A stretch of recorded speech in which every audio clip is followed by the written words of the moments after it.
All right. Where are we, right? This is God in the World. God in the World, chapter 4. We're on the top of page 73.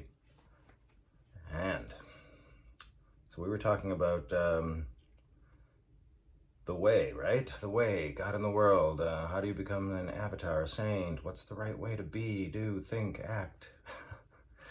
All those things. We ended off with, in other words, we, as separate individuals, must not try to think it, but rather permit ourselves to be thought by it. Similarly, in the Diamond Sutra, we read that if a bodhisattva, that's like a Buddha living here, right? In his attempts to realize suchness, retains the thought of an ego, a person, a separate being, or a soul, he is no longer a bodhisattva. Al-Ghazali, the philosopher of Sufism, also stresses the need for intellectual humbleness and docility. If the thought that he is effaced from self occurs to one who is in fana, a term roughly corresponding to Zen's no mind, or mushin, that is a defect. The highest state is to be effaced from effacement. There is an ecstatic effacement from effacement in the interior heights of the Atman Brahman, and there is another, more comprehensive effacement from effacement, not only in the inner heights, but also in and through the world in the waking, everyday knowledge of God in his fullness.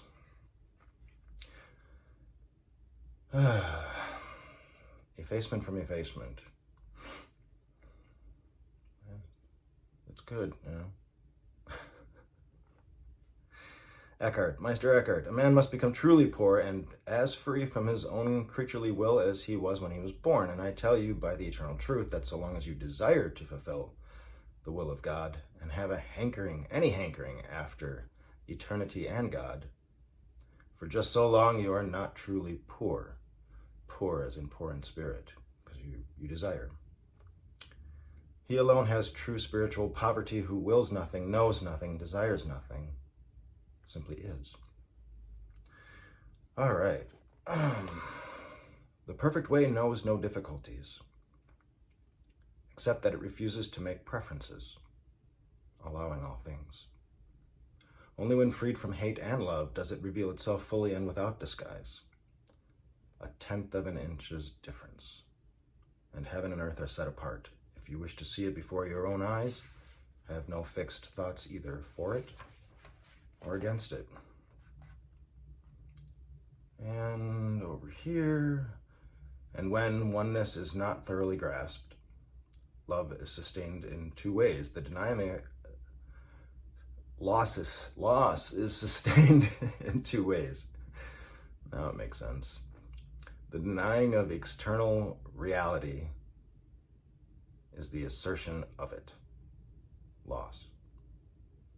And the assertion of emptiness, the absolute, is the denying of it.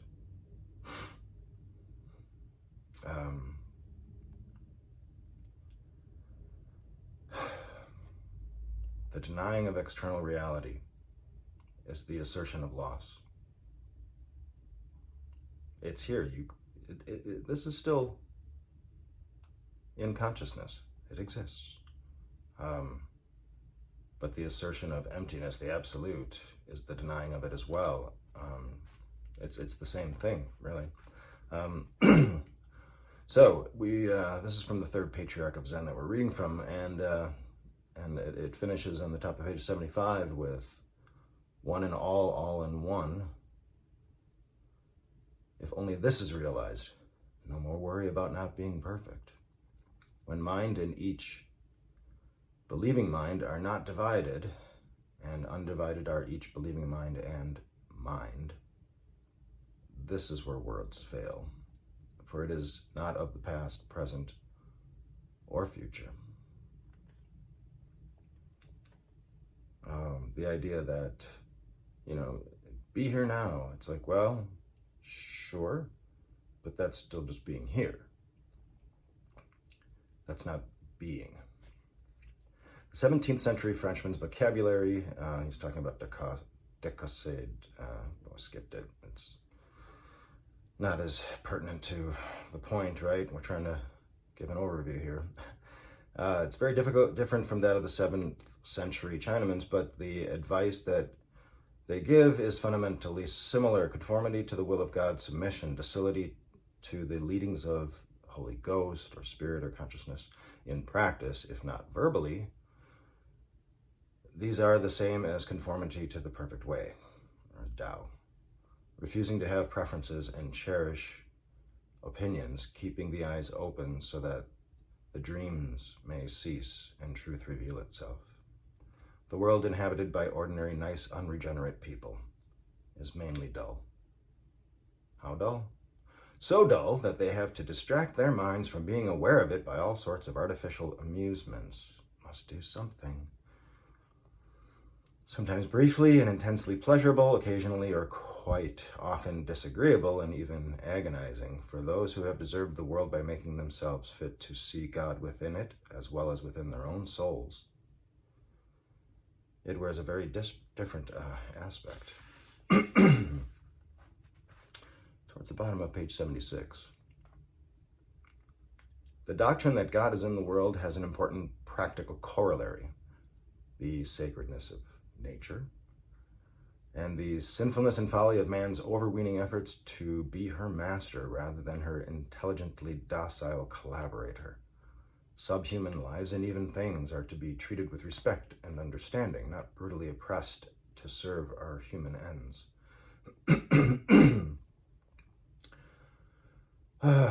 Geez, let's see here. Okay, we'll read it. The ruler of the Southern Ocean was Shu, the ruler of the Northern Ocean was Hu, and the ruler of the center was Chaos.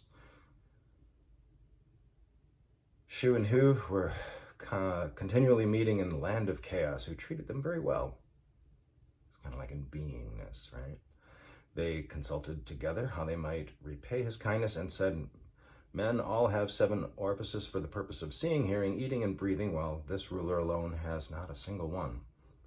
Let us try to make them for him." Accordingly, they dug 1 orifice in him every day. At the end of 7 days, Chaos died. And chaos, it doesn't mean it just means simply letting things be. Just be. Huxley goes on to say, probably more eloquently, in this delicately comic parable, chaos is nature in the state of wu-wei, non-assertion or equilibrium. Shu and Hu are the living images of those busy persons who thought they would improve on nature by turning dry prairies into wheat fields and produced deserts, who proudly proclaimed the conquest of the air, and then discovered that they had defeated civilization, who chopped down the vast forests to provide the newsprint demanded by that universal literacy, which was to make the world safe for intelligence and democracy, and got wholesale erosion, pulp magazines, and the organs of fascist, communist, capitalist, and nationalist propaganda. In brief, Shu and Hu are devotees of the apocalyptic religion of inevitable progress. And their creed is that the kingdom of heaven is outside you and in the future. Cheng-Su, on the other hand, like all good Taoists, has no desire to bully nature into subserving ill-considered temporal ends, at variance with the final end of men as formulated in the Perennial philosophy, which is the unitive knowledge of everything, if you forgot. His wish is to work with nature so as to produce material and social conditions in which individuals may realize Tao on every level, from the psychological up to the spiritual. And compared with that of the Taoists and Far East Buddhists, the Christian attitude towards nature has been curiously insensitive and often downright domineering and violent. Taking their cue from an unfortunate remark in Genesis, Catholic moralists have regarded animals as mere things which men do right to exploit for their own ends. Get what you can, give nothing back. Why? Because, well, this is all there is, and consciousness doesn't continue. The Greeks believed that hubris was always followed by nemesis, that if you went too far, you would get a knock on the head to remind you that the gods will not tolerate insolence on the part of mortal men. In the sphere of human relations, the modern mind understands the doctrine of hubris and regards it as mainly true. We wish pride to have a fall, and we see that very often it does fall.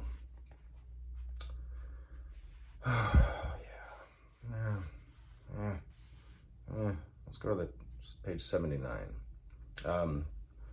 So this hubris has nemesis in regards to nature and society and what we're doing. He starts with Puffing Billy. Puffing Billy, not just the steam engine, but just industrialization, etc., has now turned into a four-motored bomber loaded with white phosphorus and high explosives. And the free press is everywhere the servant of its advertisers, of a pressure group, or of government. And yet, for some inexplicable reason, the travelers, now far from gay or happy, right, still hold fast to the religion of inevitable progress, which is, in the last analysis, the hope and faith in the teeth of all human experience, to the contrary, that one can get something for nothing. How much saner and more realistic is the Greek view that every victory has to be paid for, and that for some victories the price exacted is so high that it outweighs any advantage that may be obtained. Modern man no longer regards nature as being in any sense divine and feels perfectly free to behave towards her as an overweening conqueror and tyrant. Let's wrap it up on page 80. To the exponents of the perennial philosophy, the question whether progress is inevitable or even real is not a matter of primary importance. It's fine. For them, the important thing is that individual men and women should come to the unitive knowledge of the divine ground, and what interests them in regard to the social environment is not its progressiveness or non-progressiveness, whatever those terms may mean, but the degree to which it helps or hinders individuals in their advance towards man's final end, to all of our final end, which is the realization of what we are. What's consciousness? What is this? What are we? What are we? We certainly are whatever we are.